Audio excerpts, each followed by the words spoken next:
Today's Wednesday, November 1st, the 26th day of what the world is calling the war between Israel and Hamas. I wanted to give you a few updates, and then I wanted to close from the words of an Israeli human rights activist. Today, the UN Relief Chief, Martin Griffith, issued a statement saying that the crisis in Israel and the occupied Palestinian territory is a global crisis. And I wanted to just read to you some of his words. He just spent 2 days in the region, and he said this: "Scores of civilians have reportedly been killed in Gaza following recent attacks on the Jabalia refugee camp. This is the latest atrocity to befall the people of Gaza, where the fighting has entered an even more terrifying phase, with increasingly dreadful humanitarian consequences. October 7th and its aftermath will leave indelible scars on millions of lives. In Israel, a nation was left in shock after the brutal and graphic killing of some 1,400 people. The families of more than 200 hostages continue to live in anguish, unsure about the fate, well-being, and whereabouts of their loved ones. In Gaza, women, children, and men are being starved, traumatized, and bombed to death. They've lost all faith in humanity and all hope of the future. Their despair is palpable. In the West Bank, the death toll is rising. Violence and closure of the checkpoints mean people cannot access food, jobs, healthcare, and other essential services. Meanwhile, the world seems unable or unwilling to act. This cannot go on. We need a step into change. We need the hostages to be released immediately and unconditionally. We need to be able to provide the essentials for survival: water, food, medicine, and fuel safely, immediately, and at the appropriate scale. The more than 200 trucks that have crossed into Gaza so far, following painstaking negotiations, offer some relief, but nowhere near enough." The statement goes on, and he talks about humanitarian pauses, which actually Churches for Middle East Peace is calling for a complete ceasefire. And we oppose the belief that a ceasefire is surrender to Hamas. We actually believe a ceasefire is laying down of weapons to pursue alternative means, to negotiate, to try to bring about resolution, not through violent means. And maybe that sounds naive, but we've just seen so much death and so much disproportionate effects on civilians.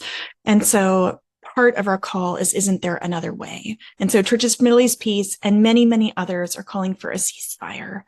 But the UN goes on to say, the very last line of this letter says, "Failure to act now will have consequences beyond the region because this is a global crisis."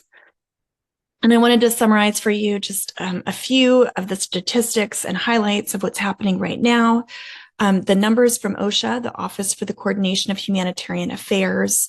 These numbers are today's November 1st, so these numbers would be from October 31st. The death toll was 8,525 people killed in Gaza, and the number of children was 3,542 children.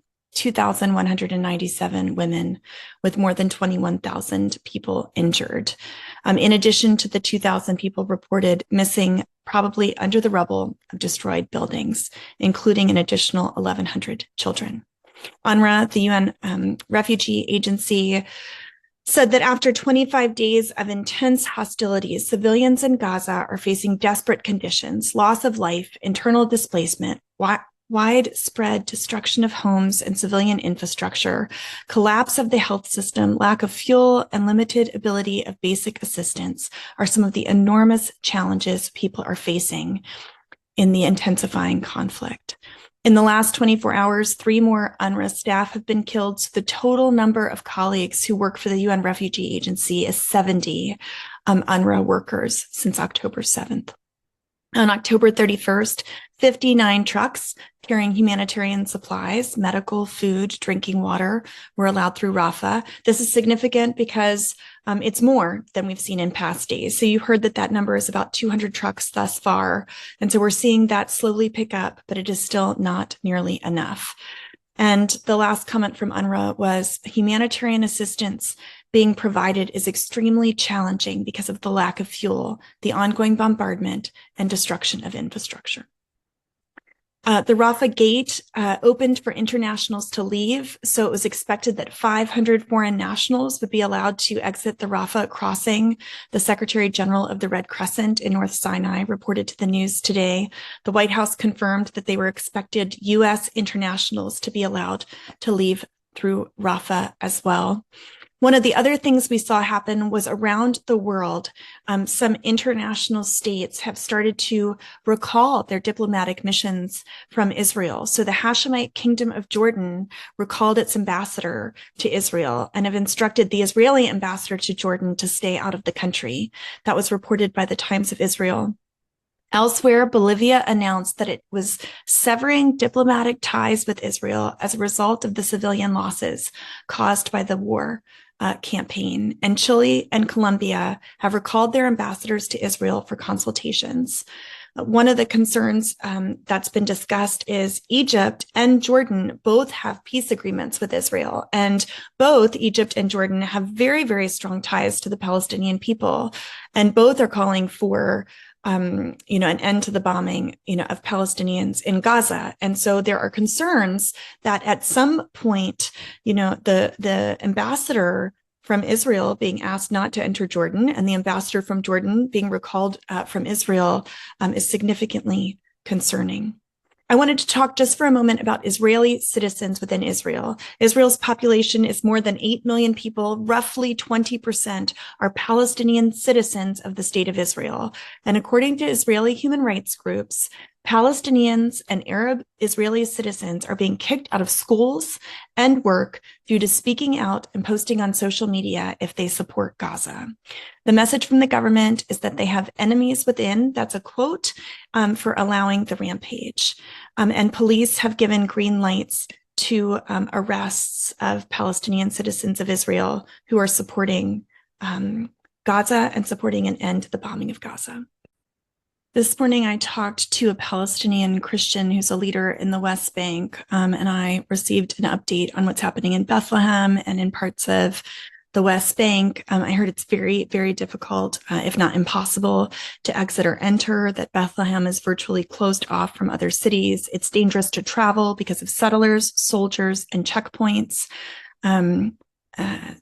The story that I heard also from the West Bank was that Arabs and Palestinians are being stopped to see if they have posts on their phone, and that they could be detained or even beaten if they're, protesting or showing support for Gaza. Palestinian citizens of Israel and Jerusalemites, as I just mentioned. And so this was reported in the news, and then I had it verified by a personal report, are being considered enemies within. A Palestinian professor at Hebrew University was fired for posting about Gaza and then received letters and death threats threatening her life. I wanted to let you know, in the United States, this has just been reported in the last hour or so, that President Biden and the White House, they've been doing damage control for having lost the favor of Arab American voters and Palestinian voters because of the U.S.'s response, to the Israel-Hamas war. And just today, the White House announced the first ever U.S. national strategy to counter Islamophobia, as tensions in the U.S. Are increasing because of the ongoing conflict between Israel and Hamas, and as things intensify in Gaza. So that's just a summary of some of the things that are happening in the U.S., around the world. We continue to grieve and to call for the return of hostages. If you've not taken our action alert, calling for a ceasefire, please do. We are having a pray-in at the White House on Thursday at 12:30 in Washington, D.C., being organized by a group of Catholics. Churches for Middle East Peace is supporting it, where we want to increasingly take action and call for peace. So we invite you, if you're in DC, consider joining us for that. You can find information on our website. I wanted to close by reading to you. This was published in the Times of Israel. It was written by an Israeli peace activist, human rights activist. Her name is Sahar Vardi. Many of our church partners know her. She has traveled with us across the United States. She's done, several tours with me. And I'm really, really grateful for her example. And she wrote this piece, and it's called Dual Loyalty. So this is Israeli peace activist Sahar Vardi. And she says this: We on the left are often accused of a dual loyalty. On days like this, I really feel it. Even if loyal isn't exactly the right word here, as I'll explain, the sentiment is right. In Jerusalem's Mahen Yehuda market this morning, a street musician sang Am Israel Chai, a Jewish solidarity anthem that's widely used to express affirmation of the Jewish peoplehood. The street musicians sang in a mournful register. The market itself was nearly empty, and a woman was talking to her friend about her regular vegetable seller who was not allowed to come and open the shop today. All stalls owned by Arabs are closed. On a street in the Rahavia neighborhood, families get out of 2 cars. Most of them were already crying, the rest with indescribable sadness in their eyes, as they knock softly on the door of one of the houses, the family of someone who died, or of someone kidnapped. You open a video of a sanitation worker who was beaten in the city center because he is Arab, and you try not to avert your gaze. Dual loyalty is seeing both this and that with tears in your eyes. In that moment, when you talk to a friend who doesn't know whether their relatives are dead or kidnapped and what they should even hope for, and to see the helplessness, the fear, and the deep pain. And a moment later, it's talking to a friend in Gaza who can say that every night is now the scariest night of his life, that he calculates his chances and those of his daughters of waking up alive the next morning. Dual loyalty is feeling the heartbreak of this and also of that.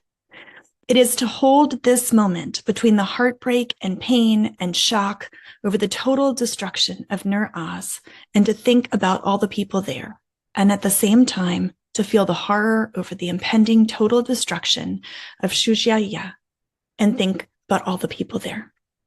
It's feeling the urge to donate blood and to organize food packages to the south, and also to be in the West Bank village of Susia when settlers shoot any shepherd who dares to leave the village.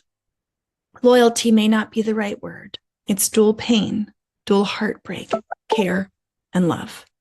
It's to hold on to everyone's humanity, and it's hard. It's so hard to have humanity here. It's exhausting. And it feels like time after time, the world is just asking you to let go. It's so much easier to choose a side. It almost doesn't matter which side, just choose, stick to it, and at least reduce the amount of pain that you hold. At least feel a part of a group and less alone in all of this, as if that's really an option. And if we don't understand that our pains are intertwined.